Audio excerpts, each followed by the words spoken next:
कहानी शुरू होती है। आरव वर्मा एक मशहूर क्राइम रिपोर्टर था जिसे सच्चाई तक पहुंचने का जुनून था। एक दिन उसे एक अनसुलझे केस की खबर मिलती है। संध्या मिश्रा नाम की लड़की 1 साल पहले रायगढ़ नाम के गांव से रहस्यमयी तरीके से गायब हो गई थी।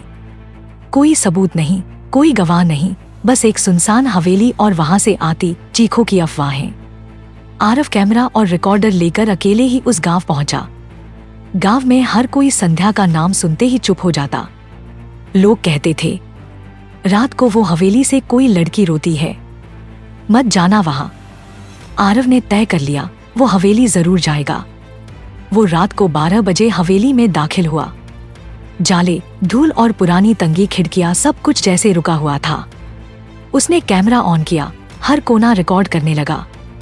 तभी एक दरवाजा अपने आप खुल गया। अंदर अंधेरा था। जैसे ही वो दरवाजा पार किया, जमीन पर कुछ लिखा था, संध्या अब भी यहीं है। आरव का शरीर सिहर गया। तभी उसे किसी के रोने की हल्की आवाज आई। वो आवाज उसी तहखाने से आ रही थी जो हवेली के नीचे था।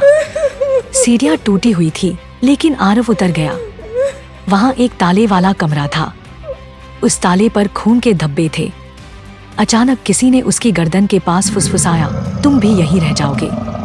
आरव चौंक कर पीछे पलटा, कोई नहीं था। डर के बावजूद उसने ताला तोड़ दिया।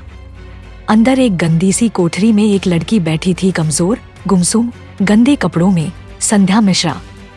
संध्या ने कांपती आवाज में बताया, मुझे मेरे चाचा ने यहाँ बंद किया था क्योंकि मैंने उनका जुर्म देख लिया था।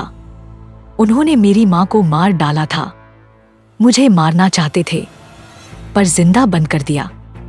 कोई मदद करने नहीं आया। दयाल चाचा, वही जो गांव का भोला सा बुजुर्ग बनकर घूम रहा था, असल में खूनी था। आरव ने सब रिकॉर्ड कर लिया। जैसे ही वो बाहर आया, दयाल चाचा सामने खड़ा था, कुल्हाड़ी लेकर। लेकिन तभी पुलिस आ गई। आरव ने पहले ही लाइव स्ट्रीम ऑन कर दी थी। शहर में सब देख रहे थे। दयाल गिरफ्तार हो गया। संध्या को बचा लिया गया।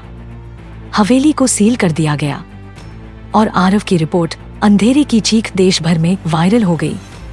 लेकिन आज भी कोई उस हवेली के पास नहीं जाता, क्योंकि कहते हैं वो आवाजें अब भी आती हैं।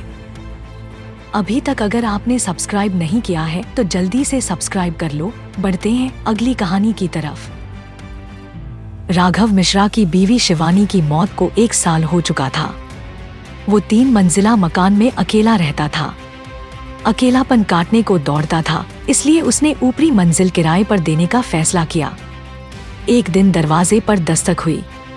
नमस्ते, मुझे आपका किराया वाला कमरा चाहिए। सामने एक शांत, सीधी सादी लड़की खड़ी थी। नाम था प्रियंका। राघव ने पूछा, अकेली रहोगी? प्रियंका बोली, हाँ, नौकरी करती हूँ, शांति चाहिए। उसे कमरा दे दिया गया। पहले हफ्ते सब ठीक चला, लेकिन फिर धीरे धीरे अजीब बातें होने लगी। राघव जब भी देर रात उठता, ऊपर के कमरे से किसी औरत के रोने की आवाज आती। घर में पड़ी शिवानी की लाल साड़ी एक रात प्रियंका के कमरे में मिली। एक बार उसने देखा, प्रियंका शीशे में खुद को नहीं देख रही थी, बल्कि पीछे खड़ी शिवानी की तस्वीर को घूर रही थी। राघव डरने लगा। राघव ने प्रियंका की जानकारी निकालनी चाहिए। उसके ऑफिस गया, जहां से पता चला उस नाम की कोई लड़की वहां काम ही नहीं करती। वो जब घर लौटा, प्रियंका गायब थी। उसका कमरा पूरी तरह खाली, लेकिन दीवार पर लिखा था, तुम्हें लगा मैं मर गई, मैं देख रही हूं। राघव अब पूरी तरह टूट चुका था। उसे यकीन था कि प्रियंका कोई और नहीं, शिवानी की आत्मा ही थी जो किसी रूप में वापस आई थी। लेकिन अगले दिन पुलिस आई।